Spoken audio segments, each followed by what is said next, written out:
Where we left off yesterday was talking about counteracting behaviors.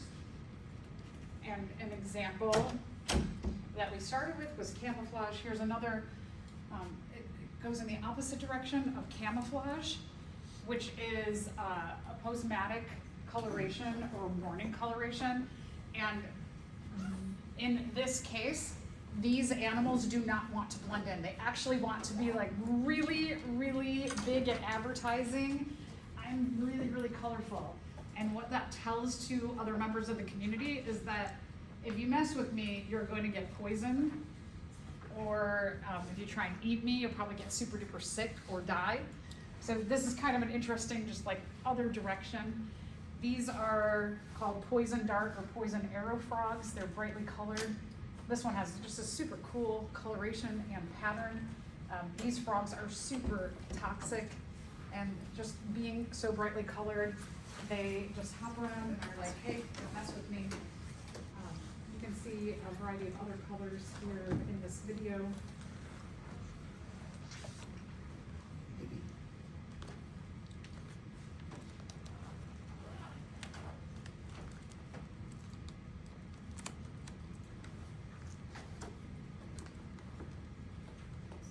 Super obvious in their coloration.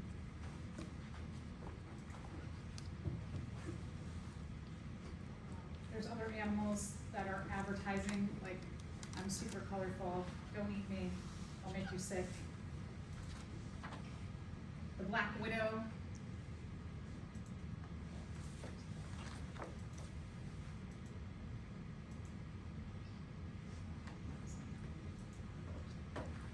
Black widow has that pattern, the hourglass pattern on her tail end.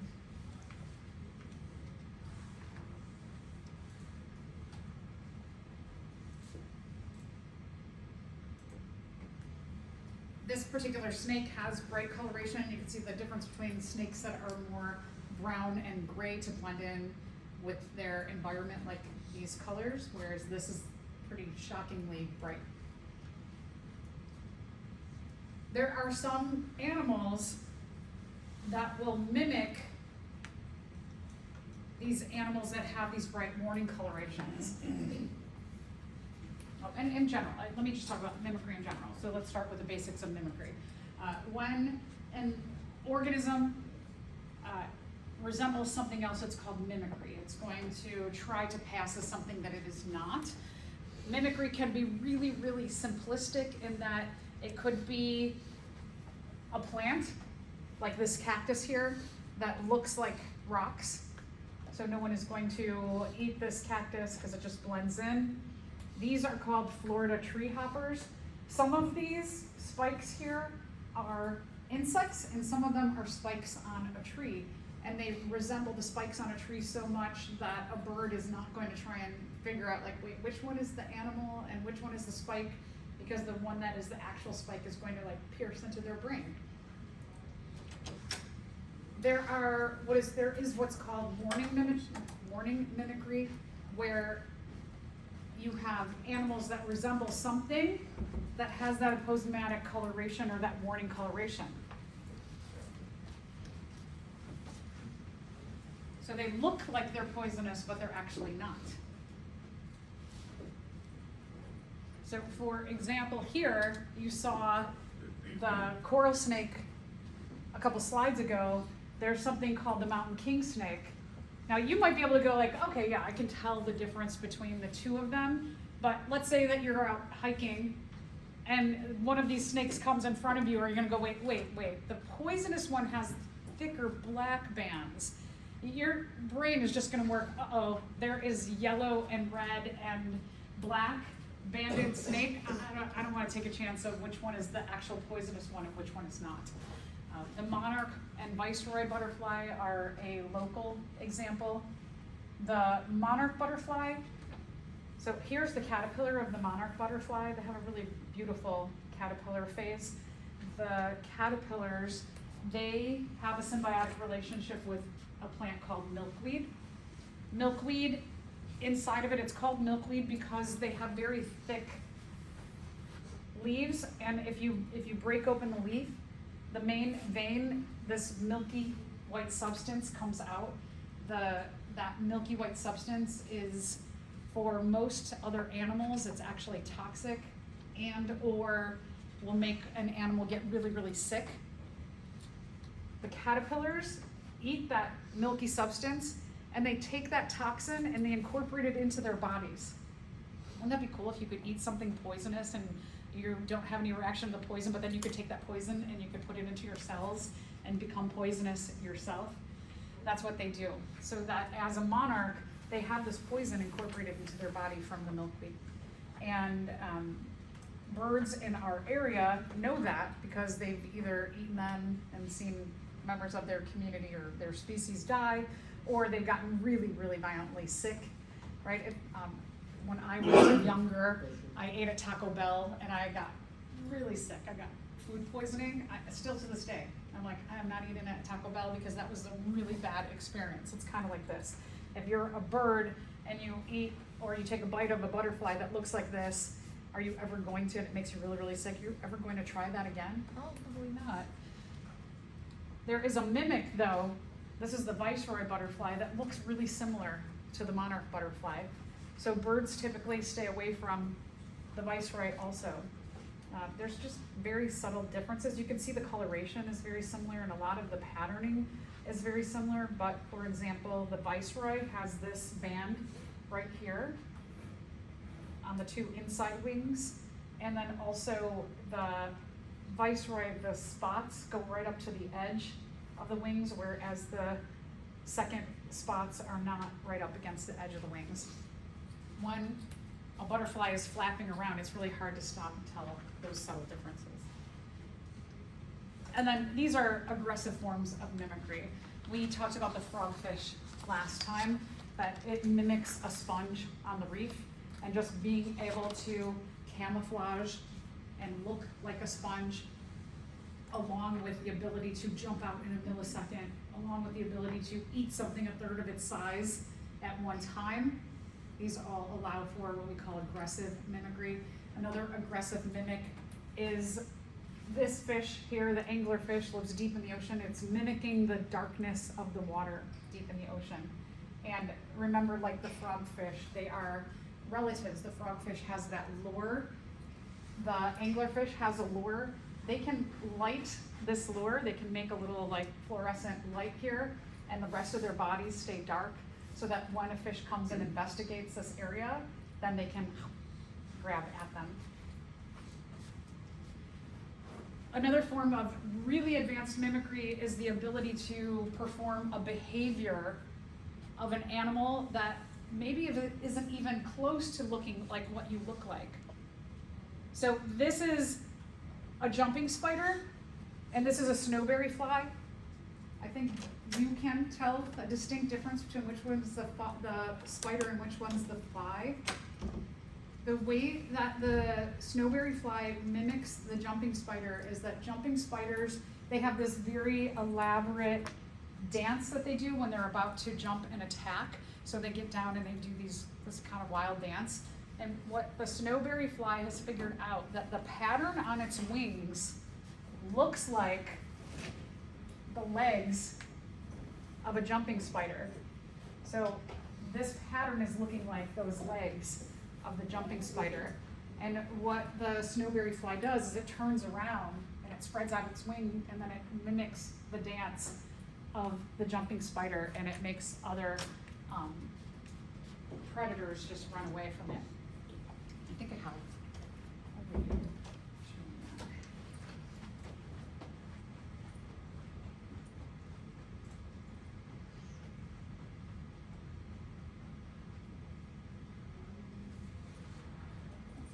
These are just some notes.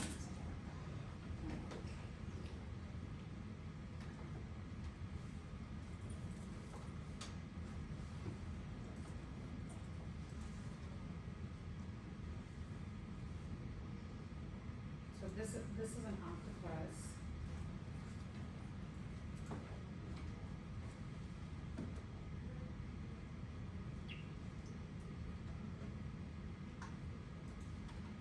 So octopus octopuses, they do a really good job of figuring out other organisms and how to mimic them. So like this is trying to mimic, that's like a flatfish, kind of has the outline of a flatfish. It's trying to look like a flatfish there.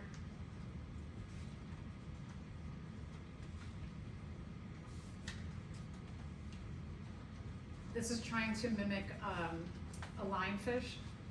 It's trying to look like the spines of the lionfish and the coloration. I think this is, what is this looking like? A sea snake. It's trying to look like that snake there that's highly poisonous.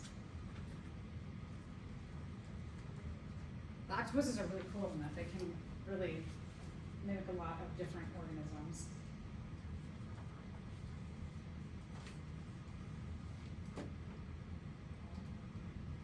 And then there's what's called startle coloration. Startle coloration is having spots on a place on your body that is not, I mean, I wouldn't say that there's anywhere on a body that's expendable, but more expendable. Like, for example, if, let's say a predator came up and bit off one of your hands, could you still survive losing a hand, right? If a predator came up and bit off your head, could you survive living without your head? Probably not, right? So these startle colors, they're often called eye spots, is that when, like a moth, for example, having these big circles here on these wings are more important for their survival and flying. Granted, you wouldn't want to get your wings bit off, but if, let's say, one of these gets bit off, it's not as big of a deal as this or getting your head bit off. The swallowtail butterfly larva, this is the tail region that looks like there's a head here at the tail region rather than the actual head region is protected by this. And what these are looking like are eyes, so that if another animal flies over or is standing over them, it appears initially like, oh, there's two big eyeballs looking at me, and big eyes equate to a larger animal than you actually are.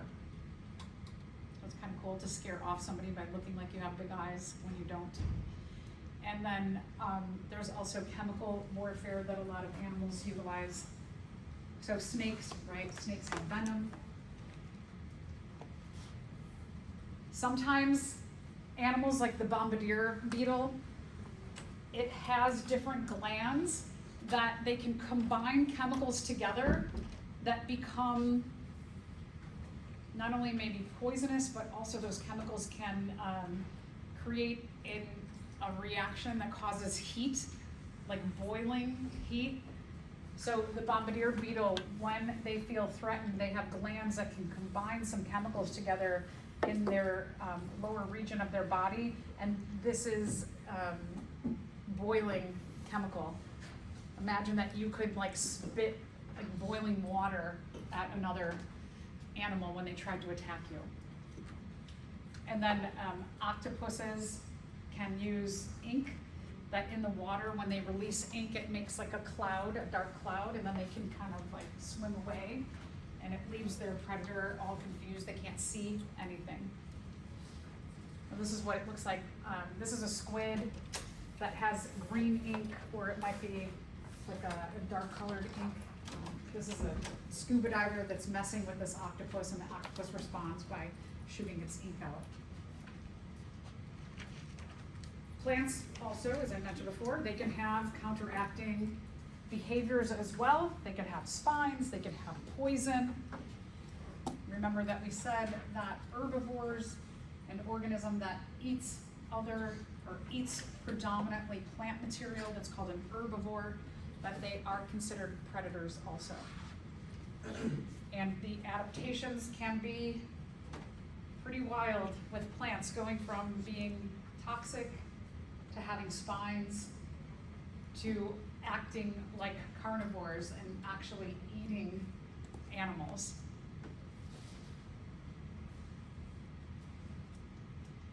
So for example, like the monarch caterpillar here, here's another picture of it, eating the milkweed and incorporating that poison from the milkweed into its body. the milkweed doesn't get decimated by the caterpillars because there's just one species out there that is eating them. All the other species of animals are like, nope, I'm not eating that milkweed because I know it's poisonous to me. So it's a good protection for the milkweed. Cacti have spines that are going to prevent them from getting eaten. Let's see some more advanced plant adaptations.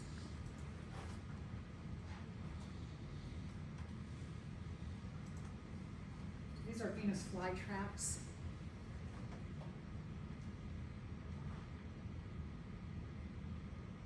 But there's so much mimicry of animals with this Venus flytrap. They emit a very sticky sap that is glue-like, so that if something is just like, oh, here's a plant and lands on there, that animal will stick to the sap. There's little tiny hairs that are spiky that can be like little tiny knives. And Venus flytraps also, they have a lot of little cilia on there. So just like our throat, if something gets into our throat, we respond by coughing. If something wiggles their little spines, then they'll respond by coming together and capturing whatever is here.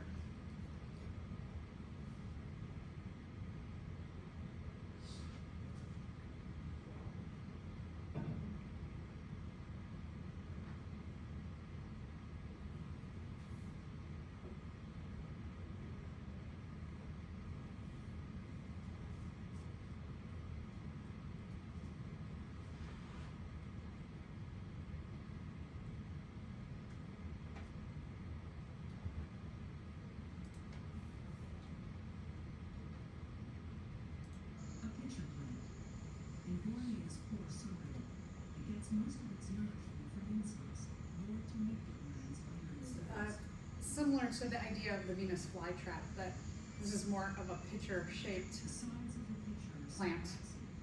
Few intruders escape. A water grain waits. At the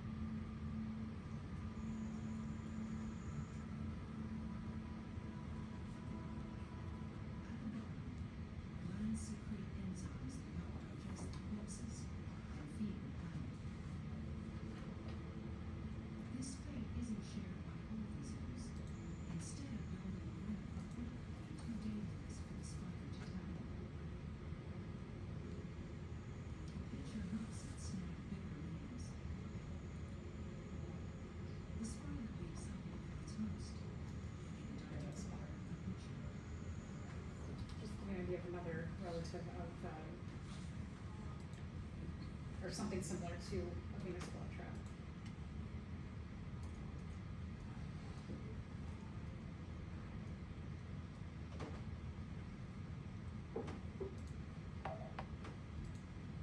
Another adaptation in communities are what's called symbiosis. And the idea of symbiosis means that you have organisms that are living together for an extended period of time. Now, symbiosis can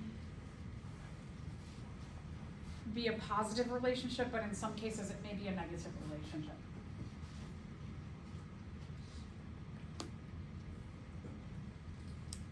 Symbiosis can include parasitism. You have a parasite that is going to live in or on another species for an extended period of time.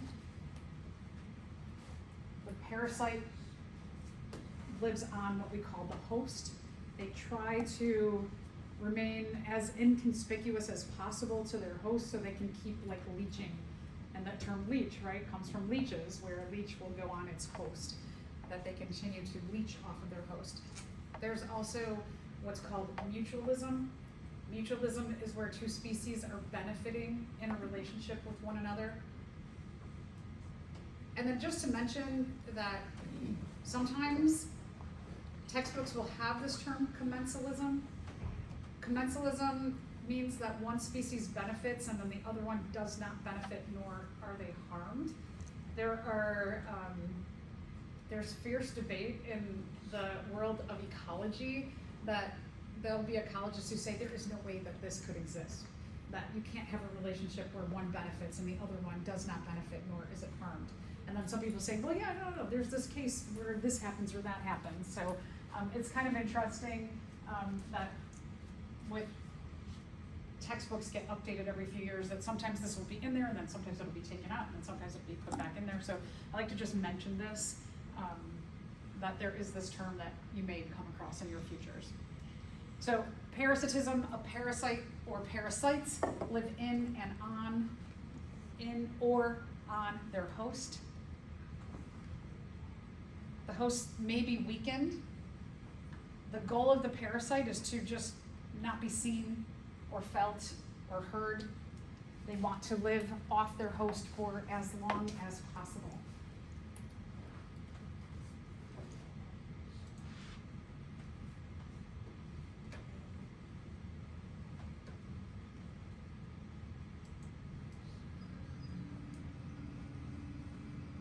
Beneath this peaceful landscape, a snail has eaten parasites. They've turned it into a zombie.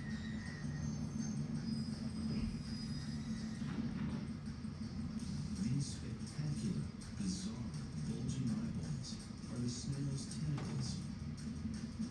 Inside them, parasitic worms have begun an amazing feat of mind control. So this is very similar to when we talked about the fungus, like cordyceps, for example, with the insects, how they'll get inside of them and then digest them from the inside out.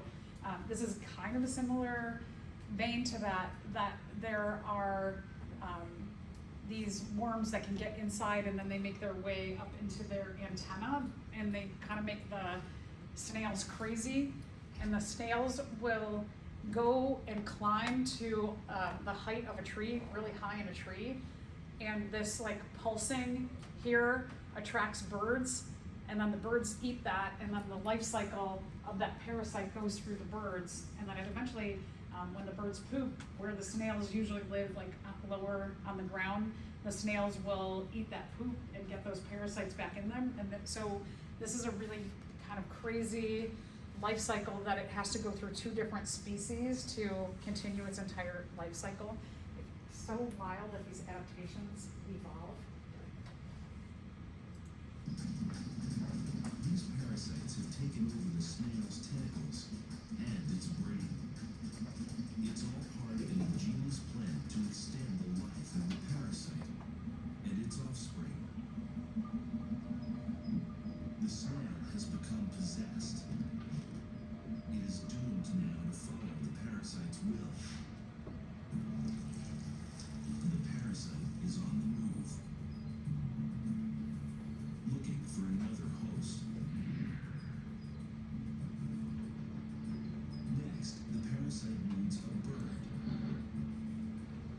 Hypnotized, the snails march into the sunshine. They climb from the shade to the tips of exposed branches above.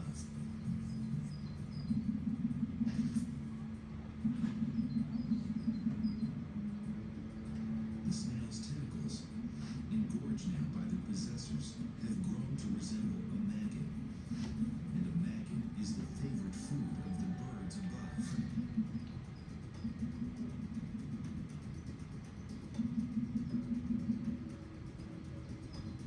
In an instant, the bird attacks, and the parasite triumphs. The parasitic worm happily multiplies in the bird's stomach. Its final trick is to complete the cycle. But it will have little trouble, as the snails below graze on bird droppings, filled with a new batch of mind-controlling parasites. Once they're eaten, the hypnosis of the snails will continue, and the life cycle of the parasite will roll on. Isn't that wild how this just happens? It's so crazy.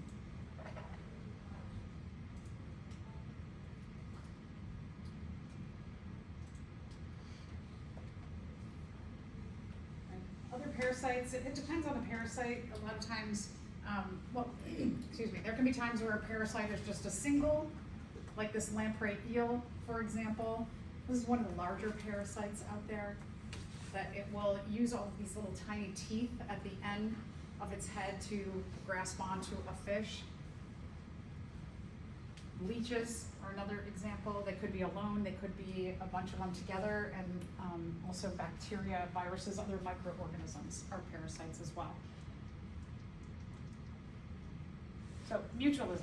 Mutualism is when there's a relationship where both species benefit in this relationship. There's often many benefits between the two in the relationship.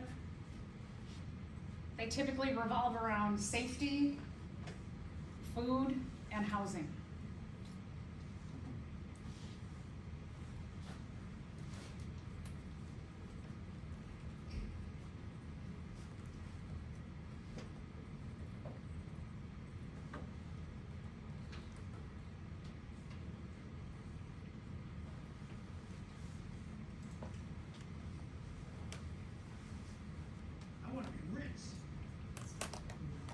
So some examples could be as simple as cows. Remember the bacteria that live in cow's stomach that help them to digest the cellulose by using cellulase. The bacteria give off cellulase, an enzyme that helps the cows to digest their food. This is kind of a classic example, is the clownfish in the anemone. The clownfish is a pretty bold fish that the anemone, this is an animal that it lives inside. The clownfish will attack any fish that come near the anemone, so the clownfish is providing protection. The clownfish, when it's eating, will leave scraps for its anemone. In return, the anemone gives the clownfish a safe home. Anemones are poisonous, and this is kind of an interesting thing. They're not exactly sure how this particular fish can live inside of the anemone, because other fish could get touched by this anemone and it's essentially like a chemical burn, that it really hurts them. They think that the clownfish either are just immune to the poison, the toxins of the anemone, or that little by little they rub their body against it and they start to incorporate the stinging cells of the anemone into their outer covering, and that they just get maybe immune to it or used to it. They're not exactly sure how that happens. But the anemone also, when the anemone captures food, it also gives some food back to its clownfish.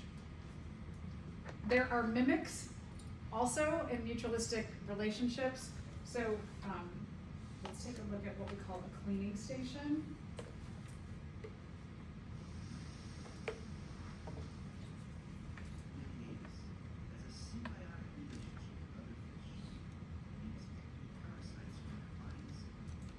So here on a coral reef, you have fish that will come to a certain area. This smaller fish here, it's called the blue-streaked cleaner wrasse.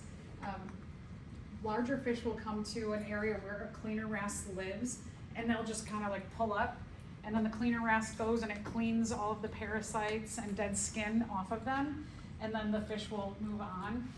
Oftentimes on reefs, you'll see like 4 fish lined up in a row, kind of like a car wash.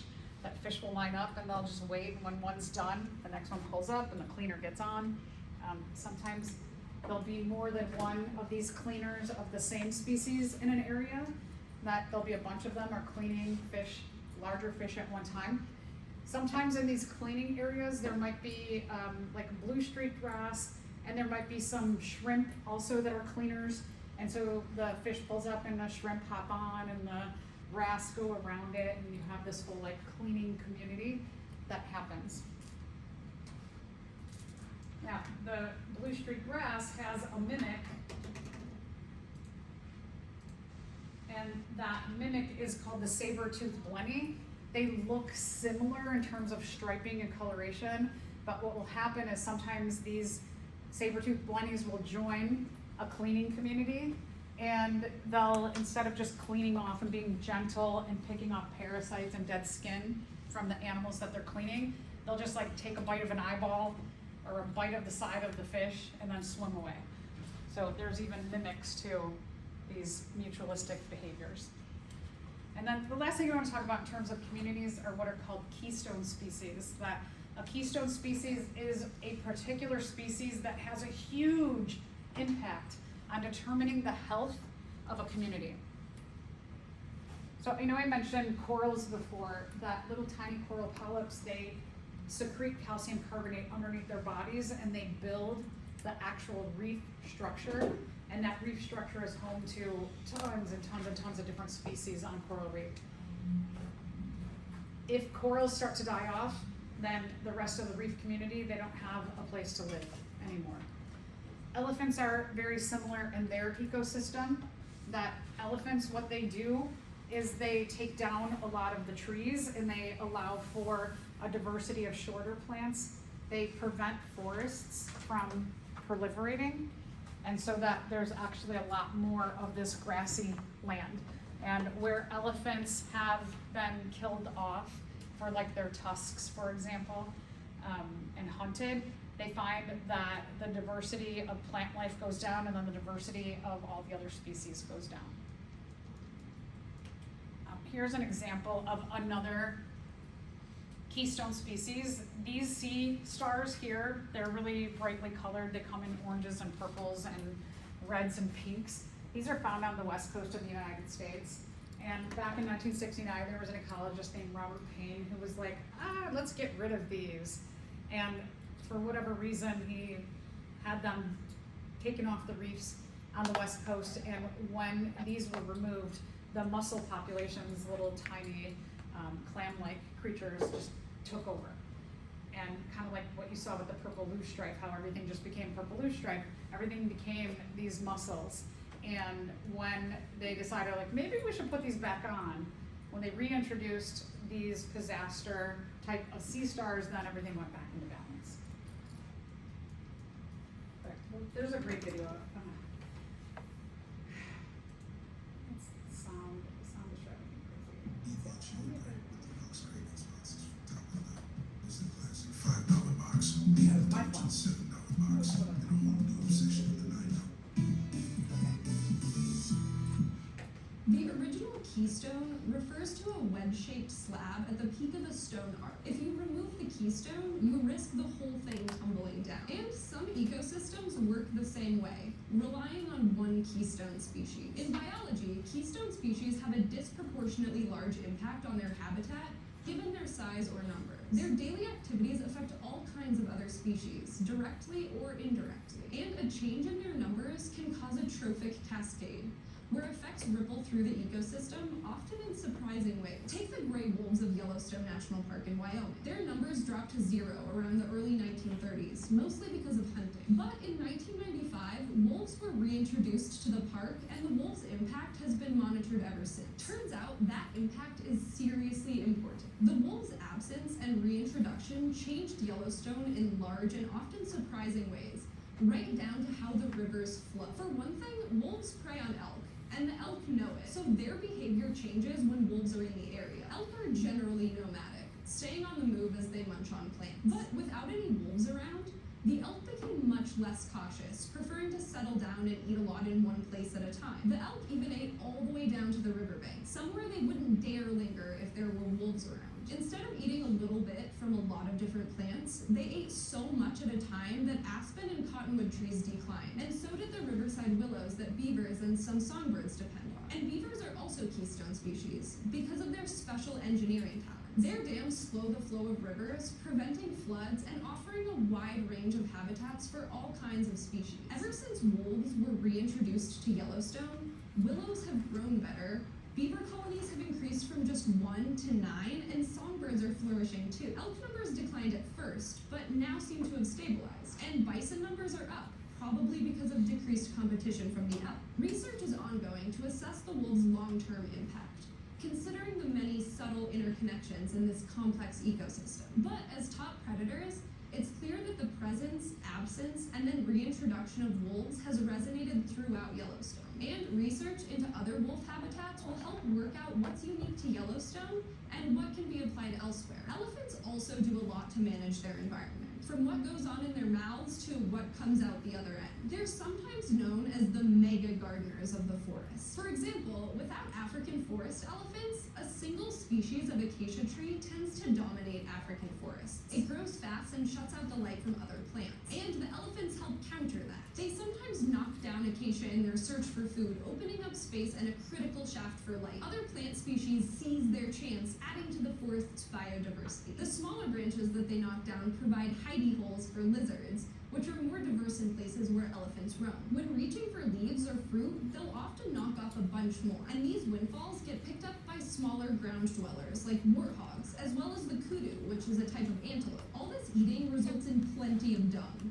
around a metric ton every week, and all that poop becomes a mini ecosystem all by itself, since it's rich in nutrients that the elephants couldn't process. Fungi live in it, as do insects like beetle larvae, crickets, and spiders. In 2009, 3 species of frogs were found happily living in Asian elephant dung. And of course, it's excellent fertilizer. Many plant species grow better in elephant dung than in poop from any other animal. Their wide roaming and variation in movement make them especially good at spreading seeds to new places. But you don't have to be as big as an elephant to have a jumbo-sized impact on your ecosystem. Parrotfish are named for their tough, almost beak-like mouth parts. These hardened lips are well adapted for plucking algae off coral, their main food source in their warm reef environment. It might not be glamorous, but it turns out to be vital to keeping the reef healthy. Without parrotfish, macroalgae can smother the coral to the point of killing it off. And no coral means no reef, which would be big trouble for these species that call coral reefs home. A major report covering 4 decades of research and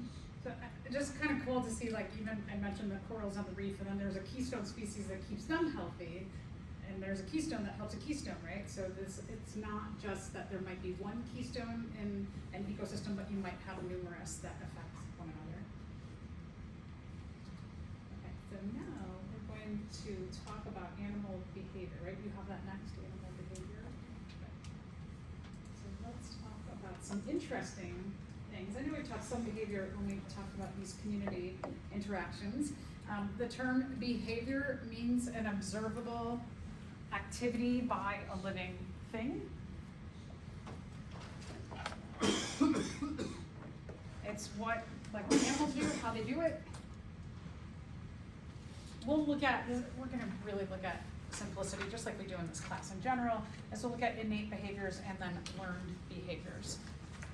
So innate behaviors are more instinctual. They are programmed into the DNA. These are things that animals do. They don't maybe always know why, but they're usually related to their survival. That they just know, I have to do this at this time, and then it equates to surviving maybe from the birth phase to the juvenile phase, or the juvenile phase to the adult phase. And a lot of times when we're talking about these instinctual behaviors, they can be performed without having any previous experience. That the animal just, in its DNA, is like, oh, when this happens, I know I have to do this. There are often some kind of a stimulus. Could be like the full moon, for example. Could be birth happens. So there are usually like some event that happens, and then the animal just is like, I'm gonna start doing this thing.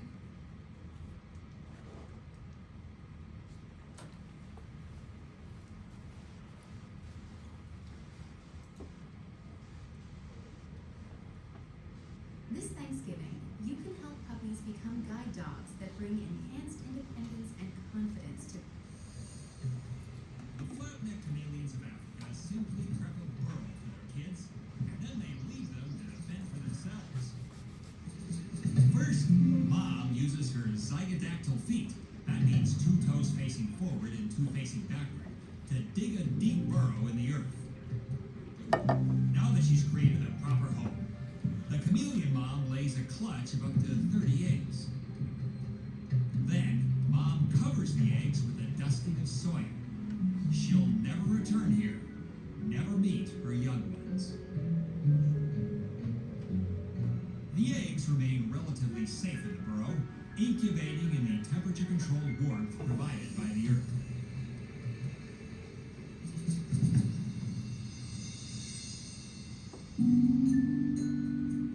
Fast forward to a full year later. The babies are finally hatching. Even at this early stage, their skin pigment changes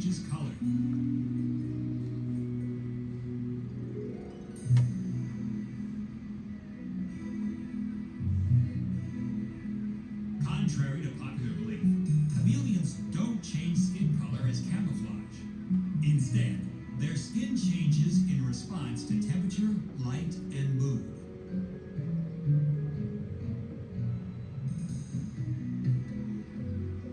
Chameleon babies tend to wait till after a long soaking rain to emerge. The soil is softer, and there are more insects to eat.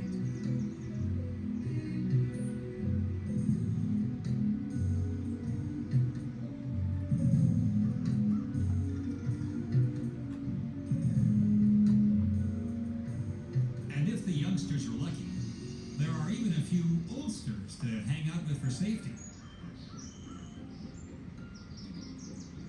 Now, the biggest challenge is to find food. Ah, this nest of spiderlings will do nicely. Now the chameleon can try out that lightning-fast tongue of doom. Oh, a perfect strike the first time out.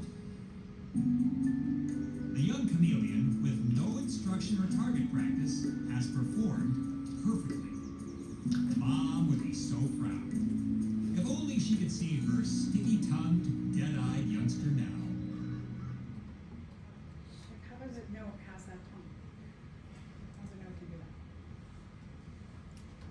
Another example, cuckoo chicks. It's called brood parasitism. This is really harsh, innate behavior.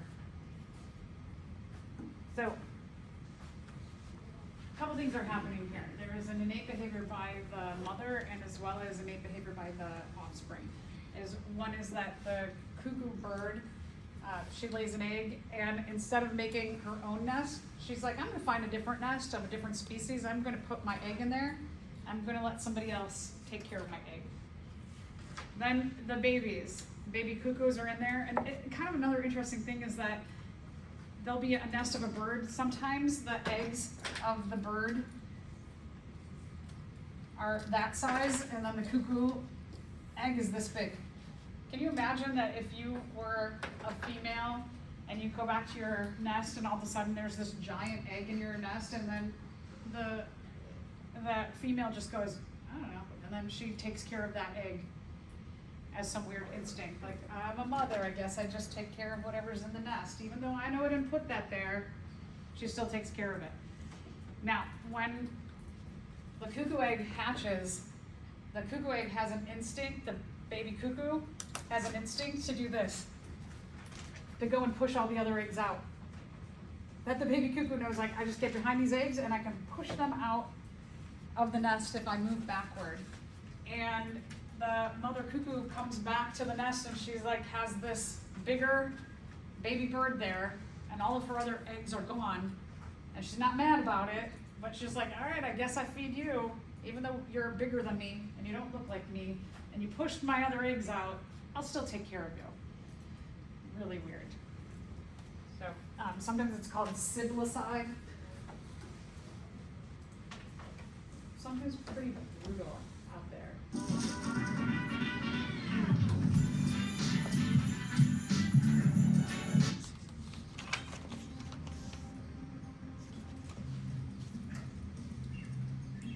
This Nazca booby, just days older than his brother, wants to make sure that chick is him. He's plotting to become an only child.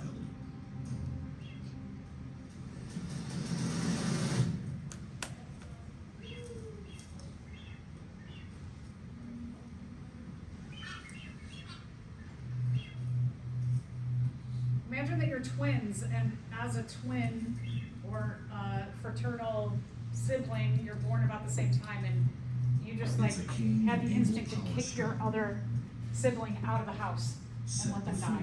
either And was that your born. parents let you do it. Their parents courted, with beak pointing.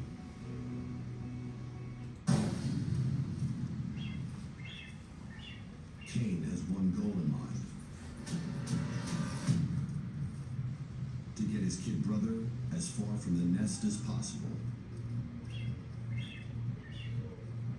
where he is sure to die. It's a ruthless act of self-preservation. The helpless younger chick has only one hope: Mom.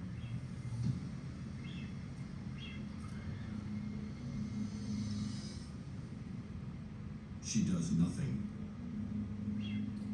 Her youngest faces certain death from dehydration or predator. She's not cruel. She's only got enough in her to raise one chick. The other was her insurance policy. Cain kills Abel. And with him, the competition. Now Mom is all his.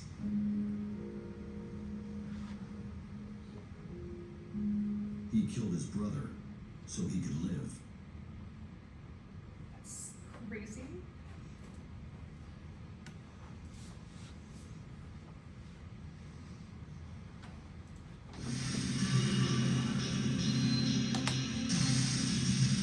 Mom isn't much of a homemaker.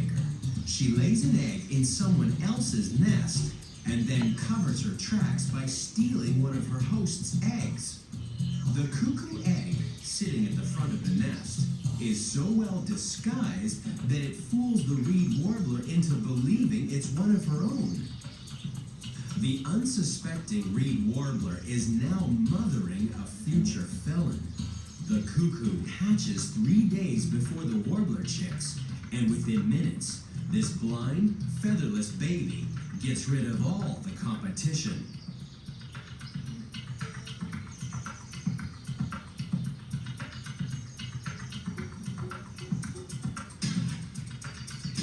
The cuckoo is tough enough to lift an egg almost as big as itself, and it does it right under its foster mom's nose. Then the poor old reed warblers end up feeding the imposter, even when it's 5 times bigger than they are.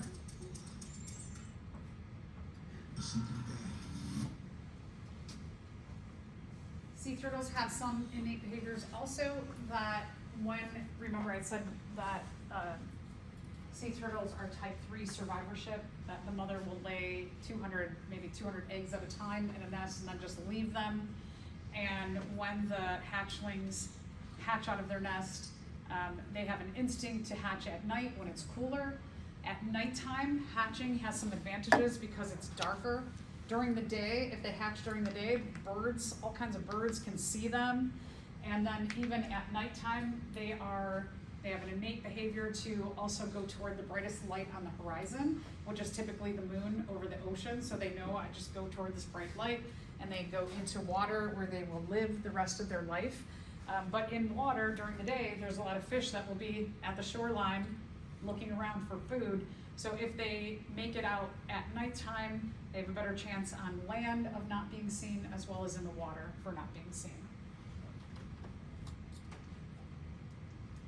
So let's talk a little bit about learned behaviors then. Learned behaviors are your ability as an animal to make changes to a behavior based on your experience. So you try something out, and as an animal, you're like, well, that didn't go well. Let me try and do that better. And you can keep trying to make a behavior much better when it is a learned behavior.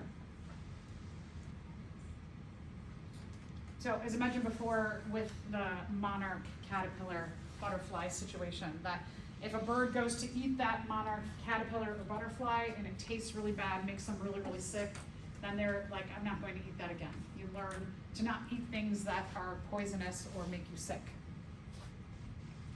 The way we learn language, we're just exposed at an early age to language. So we pick up on that and we learn more and more and get better. Birds are pretty amazing. Birds can read the stars, they can read the constellations and figure out how to navigate and migrate from, the top of the earth down to close to the bottom of the earth in a year. So let's talk about simple learning. So when we're talking about simple learning, one example is called habituation. This is a declined response to a repeated stimulus. I'm trying to teach my 12-year-old son habituation right now. That when middle schoolers do something over and over and over again, that it is better to just ignore it. If you ignore it, then that other thing, that other animal probably won't keep giving energy to you. But if you acknowledge it, the other thing is going to go after you. So what often happens is that when we're talking about habituation, there might be some kind of stimulus and it doesn't really affect your survival. So if it doesn't affect your survival, should you give energy to that stimulus? No, just ignore it. So for example, what I mean by that, let's say that you are an anemone, which is a tube-like creature, kind of like a little coral. It doesn't have a brain, it's a simple invertebrate animal. So if you can't see your environment and you have these tentacles that you put out into the area around you to try and grab food, try and keep off predators away from you, like what you saw with the clownfish and the anemone, that the anemone is just trying to fight anything off and also grab food with its tentacles. And let's say that a piece of seagrass comes over here and you put your tentacles out and the seagrass hits your tentacle and you're like, your response is, oh, let me pull back. Something just touched me. And then you're like, okay, whatever that was, it's not eating me, so I'm going to put my tentacles back out again. And you put your tentacles back out and it touches you again and you're like, oh, okay, well, that thing is there again. I'm going to pull back in. And you're like, but it didn't eat me. And by the third time, you realize, like, whatever's here, it's not going to eat me. It's not going to bite me. It's not going to harm me. So maybe by the third time, that anemone is like, whatever keeps touching me over here, it's not a big deal, and they start to ignore it. That's habituation. There has been a study done, kind of like my example of the seagrass, that somebody took a little probe and they touched the tip of an anemone tentacle, and every time, maybe the first few times, the anemone pulled itself in, and they never like poked it really hard, but eventually that poking, maybe by the third or fourth time, the anemone just ignored it. All right, let's go a little step further. What's called conditioning. This is an association that you learn between a stimulus and a response. This is more complex. You do something, as it goes well, you keep doing it like that. If it doesn't go well, you try and adjust and do it a little bit differently. So you figure out appropriate responses to the situations that you're in.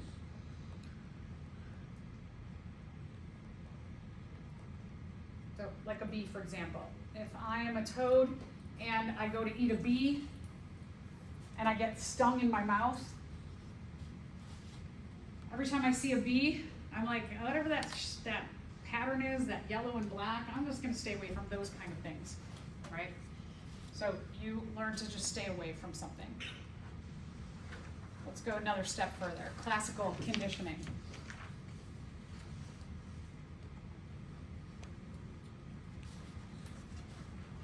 You put together a response with something that is generally not associated with that action. So one example of classical conditioning is what we call Pavlov's dogs. That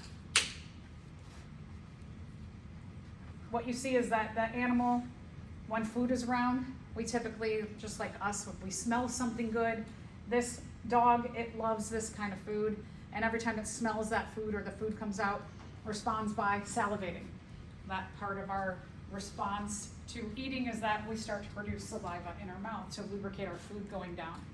And then Pavlov decided, you know what, every time I put the food out, I'm going to ring the bell.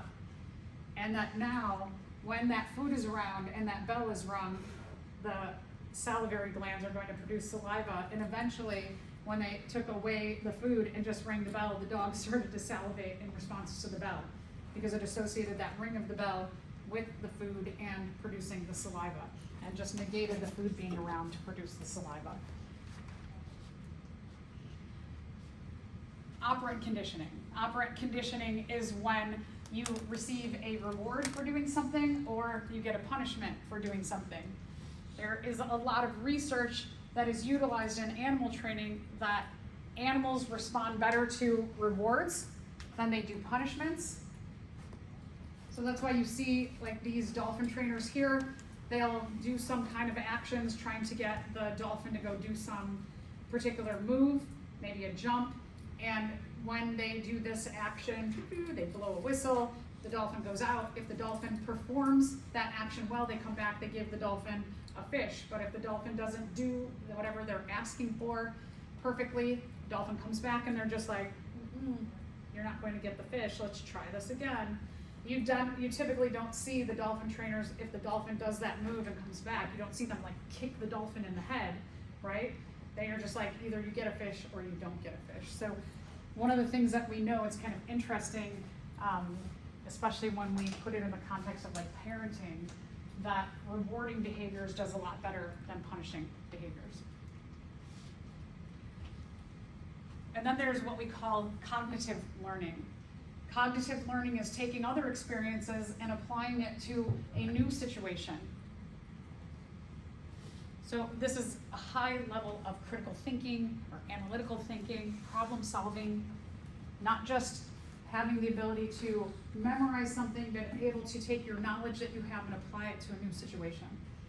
So one classic example of this is a chimpanzee. They put a chimpanzee in a room and they hung bananas on the ceiling. They put a box on this side and they put a box on that side. And the instinct of the chimpanzee was first to go to the middle of the room and try and jump up and get the bananas.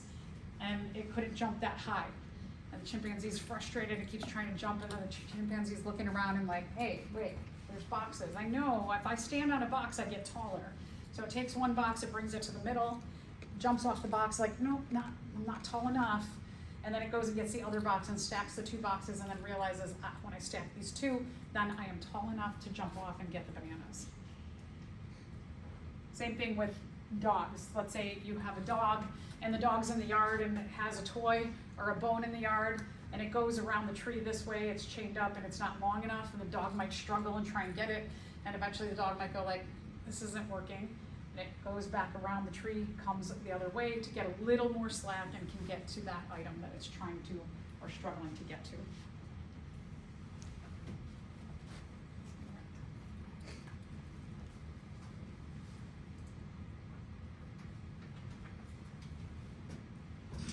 Alex, what matter? Whoa, that's right, you're a good Alex can answer different questions about the same object. Come on, how many corners? What shape? What shape? Four corner, good boy. Alex hasn't just learned to say a certain word when he sees a particular object. He's paying attention to the questions. How many? That's right, you're a good boy. No, sweetie, no, you can't go back yet. You got some water? All right. Do you want some water? Or are you just asking to interrupt? Are you just asking to interrupt? I know. I know. Okay.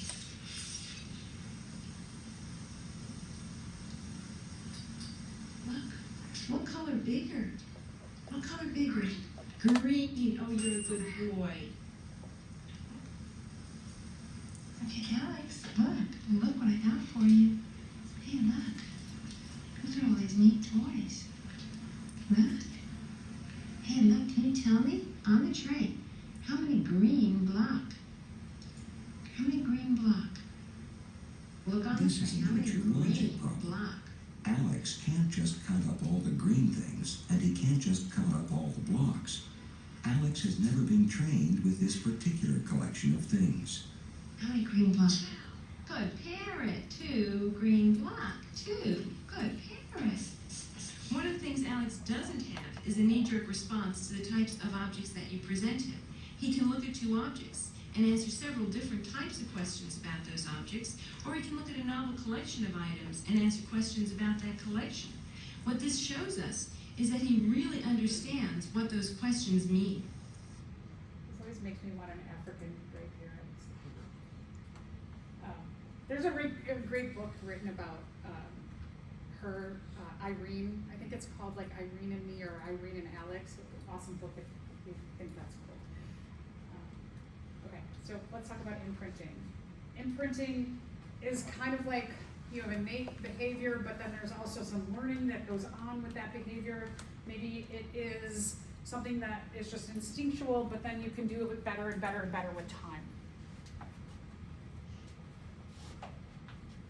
So even just classifying things as just like it's either innate or it's learned, a lot of times it's a lot more complicated when we're talking about learning and behaviors.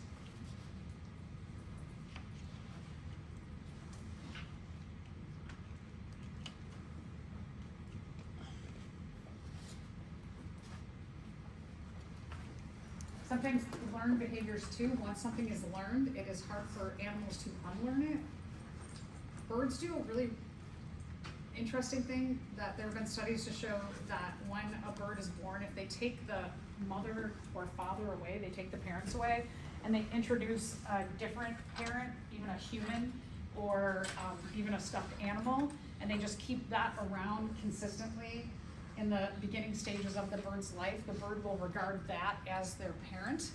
And when they reintroduce the parent later, and even though they're like, well, I know this individual looks a lot like me, and you might have the instincts to be like, I kind of think they might be my parent, that they will shun the real parents for the substitute parents at the beginning.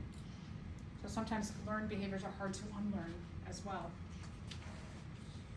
And then we talked about sea turtles. One of the things I want to mention about the sea turtle in terms of imprinting is that where, this is really wild, where a nest or an egg is laid, the particular beach and location, the sea turtle offspring, let's say that they survive to old age, right? They're type 3 survivorship. So there's a lot of them are born, most of them won't survive.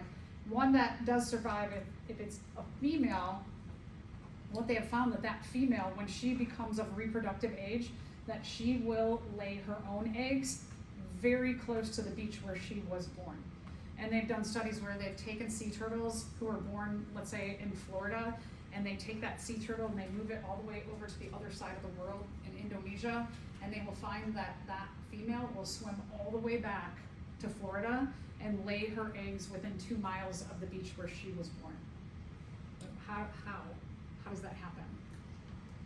All right, so behaviors, like I mentioned, they're very oversimplified behaviors in general. We do them as animals because they enhance our survival, but sometimes they don't. Humans often think we're the smartest, but I think it's pretty brilliant for birds to be able to read the constellations and fly without using any kind of like phone navigation, to make these migratory patterns all over the earth, or that sea turtle can be taken to the other side of the earth and just make their way back to where they were born. So the ability of a shark to feel the electrical signals given off by another animal, these are all intelligences that I think we often negate as humans, to be like, that's pretty smart. Animals will often abandon behaviors for ones that relate to their survival.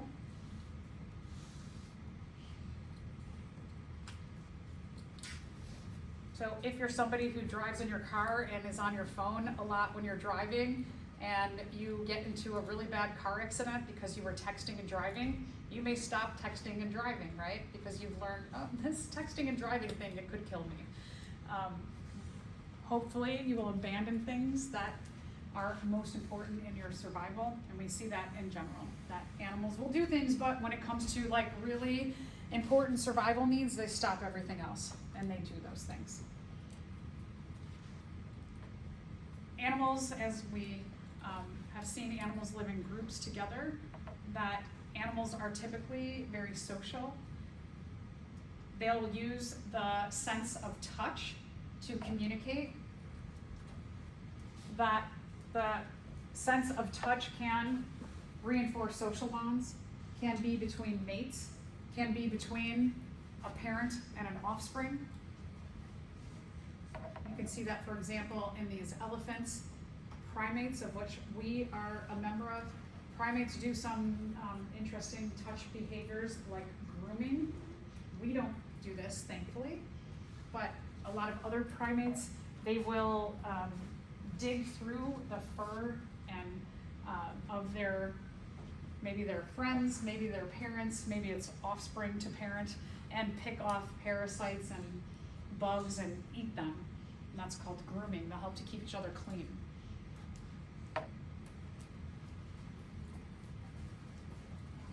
Can you imagine getting together with your family?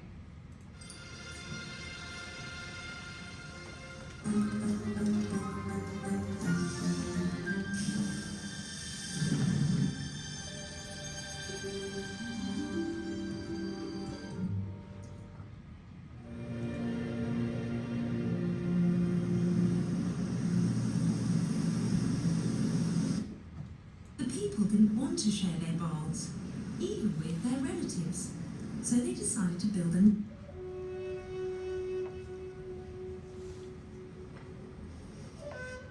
I know how they feel. The heat is very relaxing.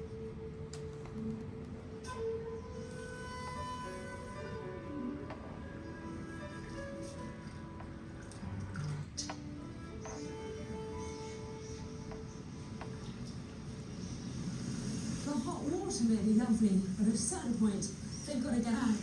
And they do look Hours afterwards.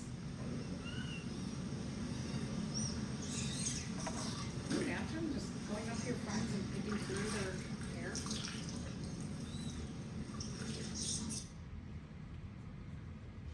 And then there's play behavior. Some researchers say they don't think there's a reason for play behavior, but I think that play behavior is really important in practicing for real life events. Just like the way we learn language. A lot of the way that we learn language is through songs and games.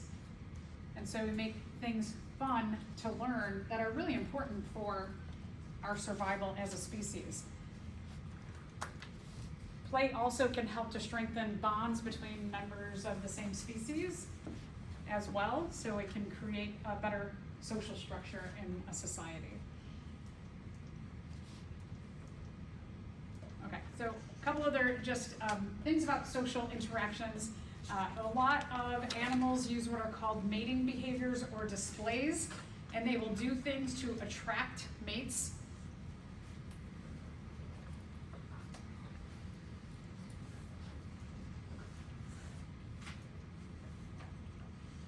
If you ever just want to have some good laughs, Google animal mating displays or mating behaviors. Oh my gosh, there's some really funny behaviors that are done.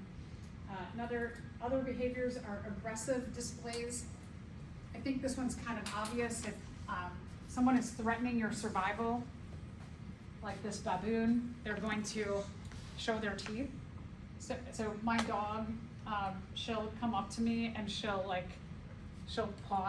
put her paw on me, and she's basically like, I want to play with you. And so if I have figured out that if I go like this to her, and I show her my teeth, she gets really into playing. As opposed to if I don't show my teeth, then she's just like, okay, I'm not gonna play as much, but there's something that's brought out in her that's seeing the teeth. She's like, okay, yeah, we're gonna go at it. And she'll like, and then she'll come at me with her teeth out. If you have a dog who likes to play, show them your teeth. And it's kind of interesting as humans that we've learned to show our teeth as like a friendly response, whereas a lot of other animals, when they see teeth, they're like, oh, this is not good, right? So we have learned like a really different weird thing about showing teeth than other animals have. This picture, I've seen it on Valentine's Day cards, but what's actually happening is they're not trying to kiss, they're measuring the size of their mouths so that they can see which one has the bigger mouth size will be the more dominant individual in the population. And so they're actually showing this is an aggressive display. Other aggressive displays, animals, they might have when I'm walking my dog sometimes, if there's just, it's usually like some of the more aggressive breeds of dogs. I can see my dog that she has a row of hair that sticks up on her back in response to some dogs. And I'm like, ooh, she's not getting along. Something's given off by this dog's behavior or scent, whatever it is, that she's like showing this spine raising. She also might get down like this. And bears show aggressive displays. This is like when we learn to be bipedal. One of the benefits of being bipedal is that standing up, we look bigger. Bears, if you let's say you're hiking out in the woods and you come across a bear, the bear will do this because they want to look bigger. So just the ability to stand up for an animal makes them show an aggressive display of like, I'm bigger than you think. Many animal societies have dominance hierarchies. It's kind of like, I'm in charge, and then this one, and then that one, and then there's the rest of you. What this does is it says, you're in charge, that one's in charge, don't disrupt the order of this community, and everybody will be safe. It could be like a ranking. Chickens, for example, have a pecking order. Pecking order means that the chicken who can peck the hardest, they're the one that's in charge. Wolves have the leader of the pack. Bighorns, animals that have big giant horns, they'll often measure. They'll go up to each other and they'll measure their horns together, just like you saw with the fish measuring their mouths together. Animals also have territories that say, hey, I'm going to have this area. I'm going to defend this area for me, my offspring, my mate. Stay away from it. And if you come near my territory, I'm going to do some things like maybe show my teeth or stand up or show my mouth. That they will actively defend that area, and that's it. Other than that area, they're like, okay, everybody's staying away, then I'm not going to be aggressive. Some ways that animals will defend their territories are not only, like I said, the displays or trying to attack, but birds will do songs. That birds will have different songs. They might have a song for just like, hey, I'm doing my everyday thing, and then if a bird comes on, they might have like a really high-pitched song that says, you're coming into my territory, watch out, you better move back. Territoriality is often defended by adult males, but it can be females. If their females are left alone with her offspring, she might do some of these territorial displays and aggressions. So territories, we know they exist. There was an example where they had two fish in an aquarium and they had a division here. They both just were not very aggressive. When they put them into some test tubes and they took the B fish, side B fish, and they put it into side A's side in test tube, side A showed a lot of those aggressive displays, and same thing true, that when they brought A onto B side, B was the one who showed the aggressive displays. And just the last few things. There are some advantages to living together in a society as animals. Let's say the downfalls. One is, the downfalls is that when you live together in an area, it increases your competition or your access to limited resources. You have a lot of that niche overlap together. Also, living in the same area, you can pass diseases very quickly. Your offspring, if you start to have that J-shaped curve and resources become more limited, the first individuals that are probably going to be killed off are going to be the juveniles or the young individuals, so your offspring may be killed off. You're also a lot bigger, so predators could see a big group of you together. But there are some benefits to living in an animal society. Like, okay, well, we're bigger, so we could fight off a predator. Even though that predator spots us, together we can fight them off. You could also divide all of the jobs up more easily. You can hunt easier, you can make homes easier. You don't have to do all of the work yourself. And if you all live in the same place, it might be easier to find a mate, and not only find a mate, but find a mate that has really good characteristics given the current environment. So let's end on this question. The dominance hierarchy within a group of animals functions to, does it increase competition? Does it limit population numbers? Does it minimize aggression? Okay, and can it cause an increase in fighting amongst members?